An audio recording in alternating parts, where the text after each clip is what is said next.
honored to welcome Mrs. Aboli Moharkar, wife of late Major Praful Moharkar. Major Praful, a dedicated officer of the Indian Army, sacrificed his life in the line of duty. Major Praful's life was marked by an unwavering commitment to his country. He left behind a promising engineering career in Nagpur to pursue his calling in the Indian Army through the technical entry scheme at the College of Military Engineering, Pune. Commissioned into the prestigious Sikh Regiment in 2007, Major Praful quickly established himself as a fearless leader. On December 23, 2017, during a routine patrol in the Kerry sector, he and his team were ambushed by Pakistani troops. Despite being critically wounded, Major Praful continued to lead, ultimately sacrificing his life in the service to the nation. Today, Mrs. Aboli honors his legacy through her work, striving to build a more compassionate and supportive society, particularly in the realm of mental health. We are deeply privileged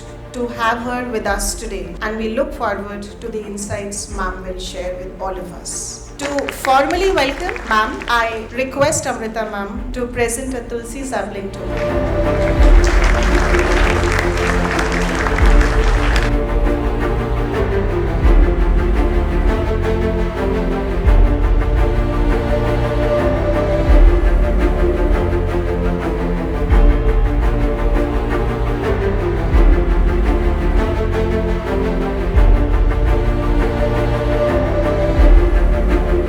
Once I got an opportunity to visit the regiment of Major Praful Moharkar, 2 Sikh regiment. In the mess of 2 Sikh, this particular photograph is over there. Now, the significance of showing this photograph. This photograph was clicked when 2 Sikh went to the First World War, somewhere in Europe, March 1916. So this photograph was taken at Karachi when the unit was going in the First World War.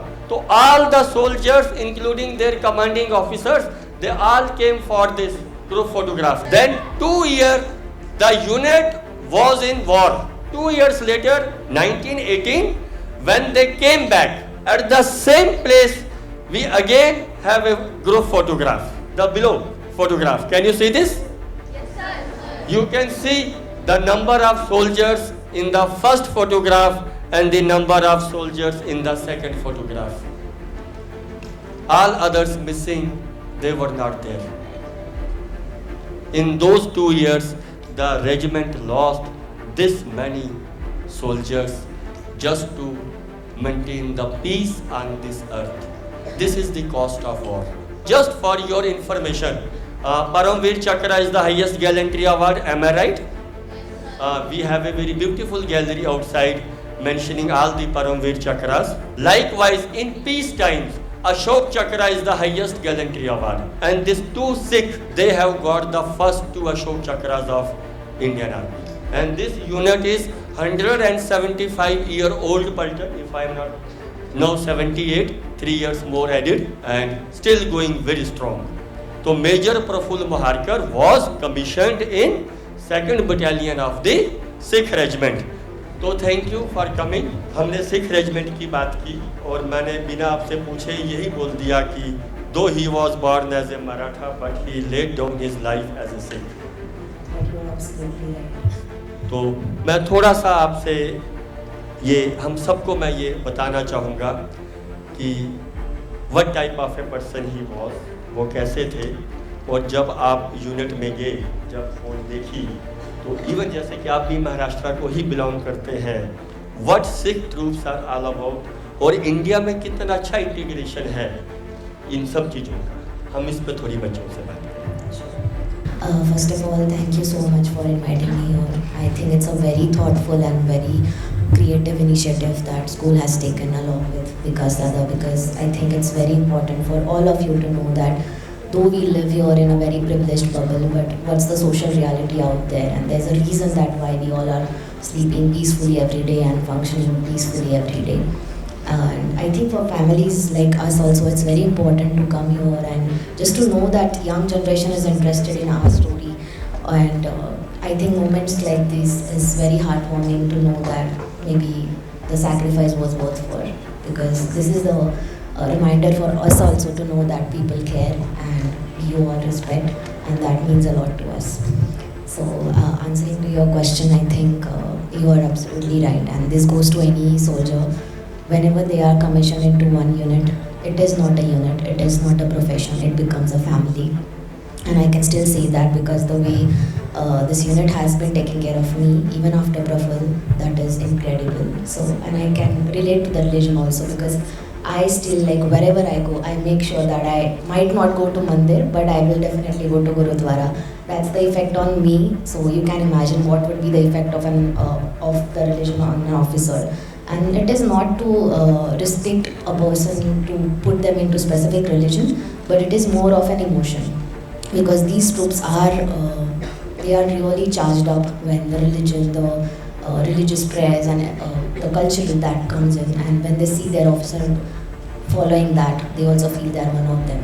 And I think that is what is a part of their training. So I have always there's a tradition of attending Gurudwara every Sunday that we have, and I might not remember maybe some Maharashtrian prayers, but I still remember all the prayers that I heard. And I saw him also doing the same thing. He always wore that kada. He followed all the other things that the religion had, and I think it's absolutely right to say that though he was born as a Maharashtrian, but he died as a Sikh soldier. And I take immense pride to know that, because there are very few units in Indian Army who are known as bravest of the brave, and that's the criteria that Dada just said, that any unit that has either 2 or more PVC, Paramveer Chakra or Ashok Chakra, they are known as bravest of the brave units of Indian Army. And I'm very proud to see that Praful was one of those officers who belong to those units. Little bit about his life. We are showing his photographs. Absolutely.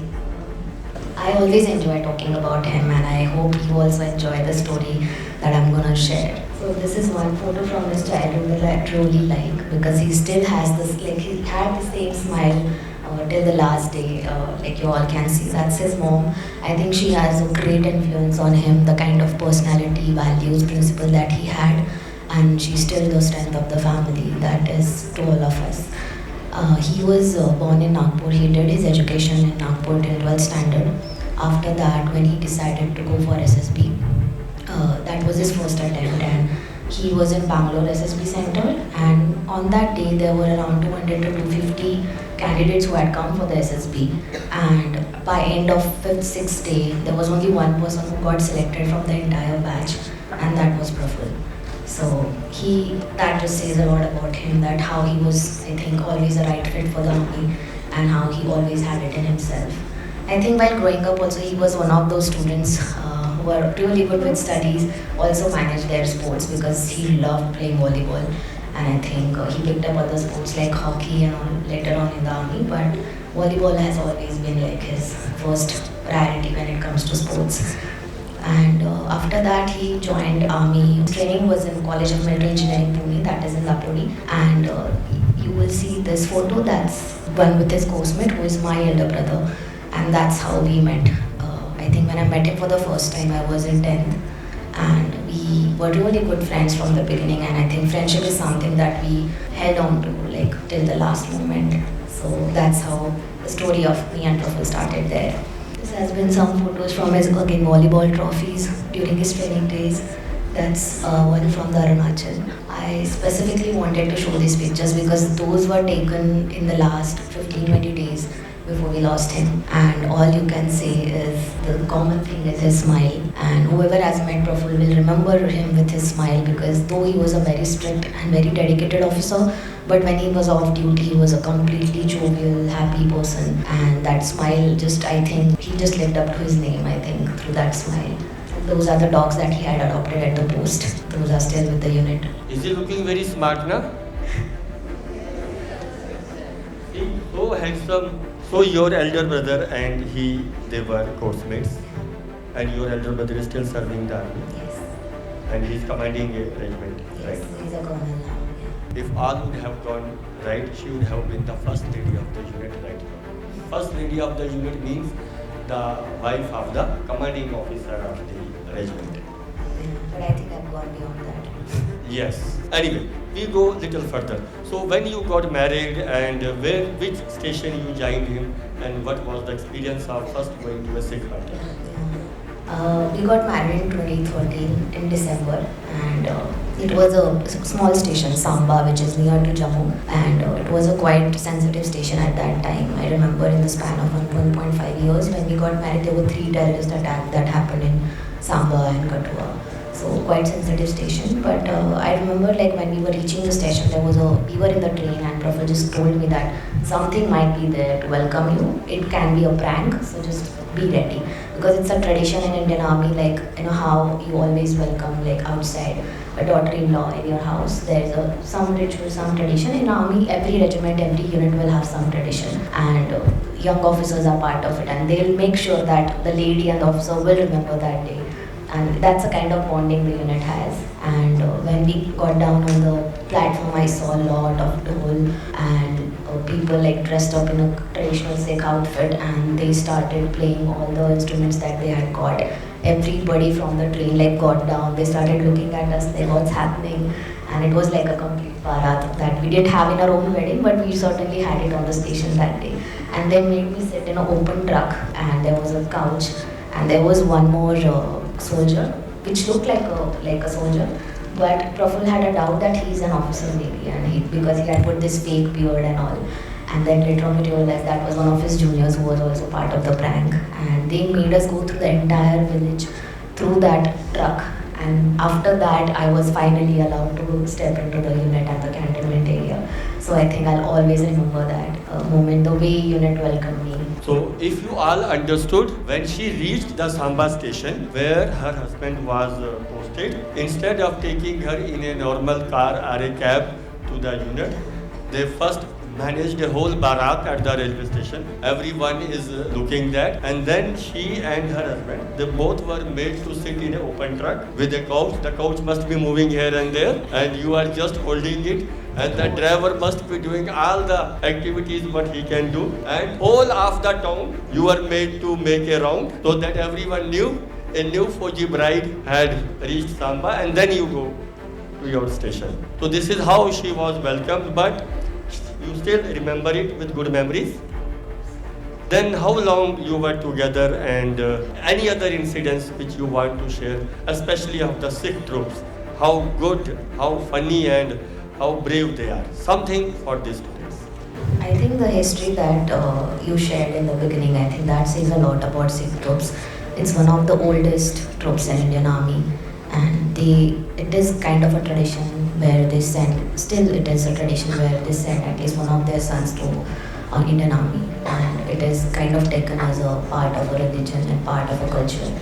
So that's something very brave, I feel, because now there are so many other options, everybody wants to go outside India and do good for themselves. There's still this religion, this culture which strongly believes in contributing to the army, contributing to the society. So I think that's something that I have seen it personally, like the way they follow the command. There's a saying in Indian Army like how a Gorkha and Sikh troops are like the best troops to have, because the kind of valor, the kind of bravery, the courage that they'll show, it's not with of course every unit is special, but they are something special. Like they just blindly follow the command and they will give their best. So yeah, I mean, I think my struggle was to understand the language initially, but later on I got hold on it. I think not the funny incident, but the Samba memory, because that was a sensitive area, and one of the incidents was there was some terrorist attack that had happened a day before. Praful was there for 2 days and he came back home and he was very tired. We all slept, and around 4:35 in the morning we heard the blast, and that time nobody expected that another attack will happen in the span of 2 days, and we didn't say anything because I think by that time, and I have known him for before, plus I have a background of army in my family. I had an idea of how things are, and we didn't have to say anything. In that moment, we both just got up. He directly went to the other room to get ready, to wear his uniform, get the weapon, and I directly went outside in the garage and I just took out the car because I thought till the time unit vehicle will come, it will take more time for him to reach at the spot where the attack has happened. And he didn't ask me to, we didn't discuss, and it was just an unsaid thing that we both did at that time. So till the time he was ready and he came out of the house, I was ready with the car, with the gate open, that, we just exchange eye contact and that's it. I think that is an incident that I'll always remember, and I think that's something that reflects the kind of understanding and bond that we had. Like, we always knew it's a part of reality that this profession is risky, but I think we both were somewhere just up for it. There was a terror attack at the station where they were posted. 2 days, Major Praful Moharkar was part of that Indian Army team, whatever they were doing. After 2 days, he came back to his home. Next morning, again there was a blast, something they must have heard, probably another terror attack. So they both woke up. Major Praful Moharkar rushed to the other room to get ready to come into the combat uniform, take his weapon and rush to the place where something has happened. Meanwhile, she went to the garage. She got the car out of the garage, otherwise it takes some time. She said, why to wait for the army vehicle to come? That may delay Major Praful Moharkar reaching that particular point where he may be required. He was getting ready to go to that site. At that time, she got his car ready at the door, so that no time is wasted him reaching where he is needed. And what she said, they both don't even utter even a single word. It was just an eye contact. What was supposed by him, he did that. What was probably not even supposed by her, she did that, and he just went where he has to go. So many times we have to give ourselves self-orders. This is the need of the hour. If I wait for the orders or the instructions, it may be little late or too late. And if your presence of mind gives you instructions, this needs to be done, you should do that without wasting any time. Now it's difficult, but we should talk on this also. जब ये नौशहरा का हुआ, उसके बारे में आप बच्चों के साथ क्या शेयर कर सकते हैं, क्या हुआ? एंड वो ऑल 4 का फोटोग्राफ आप लगा देना, और उनमें से एक वो टीवी वाला इंसिडेंस भी था, मैं वो भी चाहूँगा कि आप बच्चों को सुनाएं. And where were you that time, how you came to know about this and how you reacted? So it happened in 2017. He was posted in Rajouri, Kerry sector, and as he mentioned in the beginning, it is a daily routine that troop, along with one officer and other soldiers, they all go for a patrolling because it's a very sensitive area. Praful's post and the Pakistani post were just right across, so they can see each other all the time. So it was quite sensitive area, and he had gone for the morning patrolling. That day actually was not supposed to go because he was already out for 2 days. But that day, some other officer was already ready to leave, but last moment, I don't know what happened, what got into him. He called the other officer and said that आज तू रहने दे, आज मैं जाऊँगा. And that officer still has like lot of regret about the day. And he left, and out of nowhere, the ceasefire violation and infiltration attack that happened from Pakistani army. They were at the height, so they had the benefit of the height, and they started the firing. Praful, along with other 7-8 soldiers, they all fought back really hard because later on the details of the incident and everything, as we got to know from intelligence para, and the one thing was very sure that the way they fought back was very brave because they were few in numbers. The attack was very heavy. They could still kill the main Pakistani officer and some Pakistani soldiers, so that they had to leave their weapons and they had to run back to their post, and that's how they pushed them back. But while doing all of it, Praful and along with 3 other soldiers, they all got severely injured and they couldn't make it. I think the one more unfortunate coincidence was it was just a day before our wedding anniversary. So I was supposed to go there, but Praful being himself, he said, no, I'm very busy these days and I won't be able to make you for like half an hour or 15 minutes, so don't come. Because it was already 6-7 months that we hadn't met and I was waiting for him to come home. Yeah, when I got the news, it was 23rd of December, and luckily that time my brother was posted in Pune, so he was with me. And I don't know, normally the procedure is whenever it happens, they all wait at one place for army to do all the procedures and send him back home, but I was not ready to wait. I was told that you can't come because this is not how it works and you have to be at home and wait for him. But I said, no, I can't let him be there in the hospital even for one night. So that time I just went to Dhampur where he was in the hospital, and my brother was there with me. I don't know, I had a very good inner strength for a couple of days. I just felt like somewhere, because I think in all these years he somewhere prepared me for it. Like he has always been so sure, like nation comes first, my duty comes first, and this is what it is, and this is my priority. So somewhere I was always aware of the risk, but nobody can ever be prepared for the loss. So yeah, I mean the whole procedure, the cremation, that everything happened on the same day, at the same time, when 4 years back I had gone to his place, and this day, same time, but something else was happening at his house. So that was a very hard thing for family as well. And yeah, I mean life has been like couple of years were, it's been 6 years now, and couple of years were very difficult because I, like in your 20s you are not exposed to such kind of realities of life. And especially I feel in our culture also we don't talk about grief, we don't talk about death in the open, though it's a very like harsh reality of life, but we don't talk about it. And similarly I was not used to it. For me it was a very first time experience to see all of that. But I think the kind of person he was, the way I was raised by him, because he knew me since I was 15 and he has actually seen me grow. So I think that has helped me a lot, and I would say that I mean I had completely changed after that. It's like 180-degree shift to the life. The way I am right now, the way my profession is, the way I look at life, everything has changed. And I think what happened in the whole like journey of 6 years is, and I mean you all can like relate to it. Whenever, I hope you don't get to see that kind of rock bottom in your life, but whenever we are going through difficult phase, whenever we are going through anything that is so difficult that we feel that it just endless, in that moment you either have two choices: either just to stay there and survive, or bounce back and just live your life and not just survive. Because after some point I realized that I don't want to just exist and I don't want to just survive. I want to live my life the way he lived and the way I've been raised by my parents, by Praful, which was always individuality. It was not only about a person, a daughter or a wife. So when I think I started to look beyond the image of a war widow, I could see my life at a bigger picture. Knowing that, like one lesson that I learned and I would really like to share, that is, you are not what has happened to you. You are way more than that. I mean, whatever happens to you, any bad thing, any challenging part of your life, it is a part of you, it is not the entire you.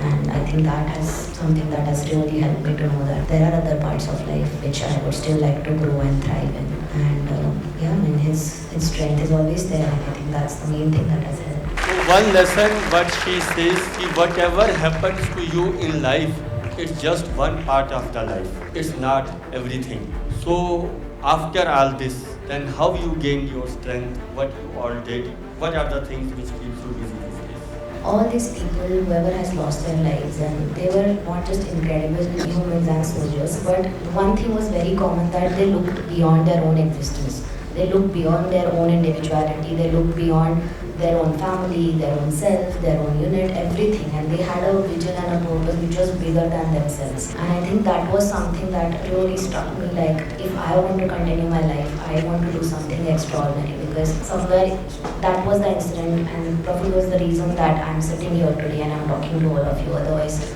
maybe I would have had some other ordinary conventional life, and if I've got this chance, then why not make it a worth life. And when I was going through my low phase, I went through a lot of mental health issues, and when I started seeking help, I realized there's a lot of stigma, there's a lot of lack of awareness basically. People of my age, my family, friends, now all of them are very supportive, but initially people had issues, doubts, like why are you doing this, like why are you seeking help? You just like go back to your hobbies and you start working again and you'll be fine. But I somewhere knew that there's so many people in India. I started studying, I started learning more about it, and the harsh reality is still in the youth 15 to 29 of age, the leading cause of death is suicide. Like till the time we are having this session today, we would have lost maybe 5-10 people in India just today. So it is that bad, and that made me realize, like, if I am so privileged that I can just go and seek help, what about the people who have no clarity, who have no resources or awareness that this exists, and how can I seek help? And I think that was the time I realized that this is maybe my life mission, and this is how I would like to dedicate my life for. So that's how I changed my profession. I did my master's again. I am currently working with a couple of NGOs. I do counseling, I do intervention programs where mental health awareness is required. I work with suicide prevention projects. Apart from that, I also have a hobby of mountaineering, which he asked me to talk about. I love climbing mountains. I am professionally trained for that. And currently, I just came back from an expedition from Ladakh, and that's something that also helps me along with my profession. And I think that's also one more thing that I would like to give as a message is do not always depend on studies. Teachers might not agree, but it is very important to have some or other hobby profession. Ideally, sport, I would say, because even if you don't pursue it professionally, but sport is not just a physical activity, but it gives you that discipline, it gives you that consistency, patience, and mental strength. And I think whatever strength I have, a lot of it also comes from the mountaineering because it's been 10 years I'm doing it, and just knowing that how tiny human existence is in the landscape of nature, that always helps me to look at my problems in a very different perspective. So please follow any sport. Now we have a little question answer session. Yes, any questions anyone have, please feel free to ask. Complete.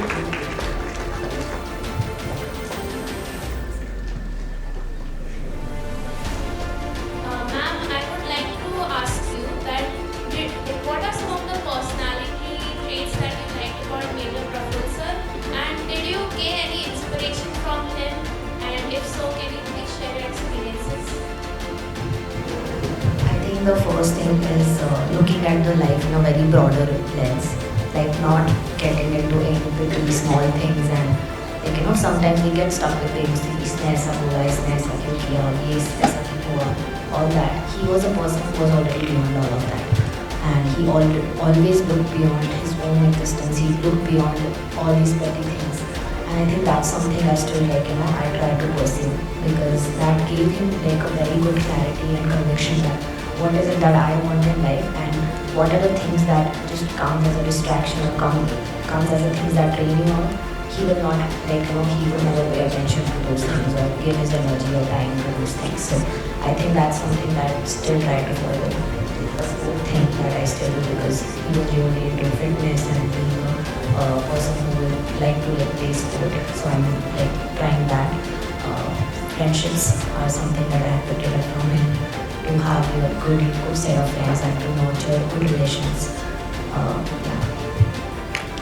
I just want to know when you got to hear that Major Sir died. So was there any anger or resentment against Pakistan or Pakistani soldiers? I won't lie, of course it was there initially. Not initially when a couple of days went by when I got to know about everything. But I think it's a very complex thing, complex emotion to feel because you would know better, but these are the things which are not in our control. These are very political things. This is endless, I feel, in case of India and Pakistan. And unfortunately, armed forces, families like us, who are getting the effect of it. But I do not have a specific anger or resentment towards a religion, not at all. They were also doing their duties. There was an officer which was killed by Praful there. He also had a wife. He also had a family. They were soldiers. So it's a battle. It's the loss is both ways, the damage is both ways. Of course, we being an Indian, the harm is always most of the time done by the other country, which is very wrong. And I do not support any kind of war, any kind of activity that is being done. But if you ask me personally, it is not a personal thing to have that anger or resentment towards a person or a religion because it is way beyond that.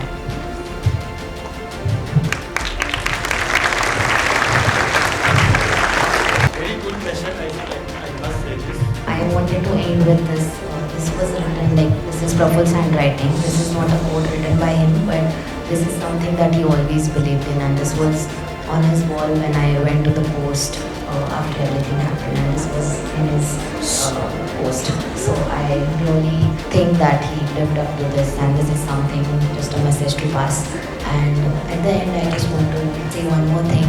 Though all these people are coming here giving you inspirational stories, and you are taking some of it back home, I would just like to say one more thing that it is not important to do something for your nation, to be a part of Indian Army or Air Force or Navy or Police Force. if you just become a good citizen, if you become a responsible human being, that is more than enough that a nation needs. It's not necessary that जो लोग forces में होते हैं बस उन्हीं की responsibilities है या कहीं कुछ कर सकते हैं. It is not like that. You are all come from a privileged background where you are having a resources which you can share with others. There are many students, there are many people in society who do not come from a privileged background. They struggle with basic necessities, they struggle with basic resources. Always try to have a generous, open heart to help in whichever ways you can. It might not be in the way of money, it can be in the way of your time, your skills, but always have the awareness that there are certain parts of society which are not as lucky as we are, and please help in whichever ways you can. You don't have to join forces, if you join, great, but if you don't want to, that's also fine, but always have this sense of giving back to the society. Thank you. So we will end this session with the war cry, okay, as he was in the Sikh regiment. Jo bole so nihal. सत श्री अकाल. Jo bole so nihal. सत श्री अकाल. Jo bole so nihal. सत श्री अकाल. And one generic for all the Indians, Indian Army and everyone. Bharat Mata ki जय. Bharat Mata ki जय. Bharat Mata ki जय. Thank you.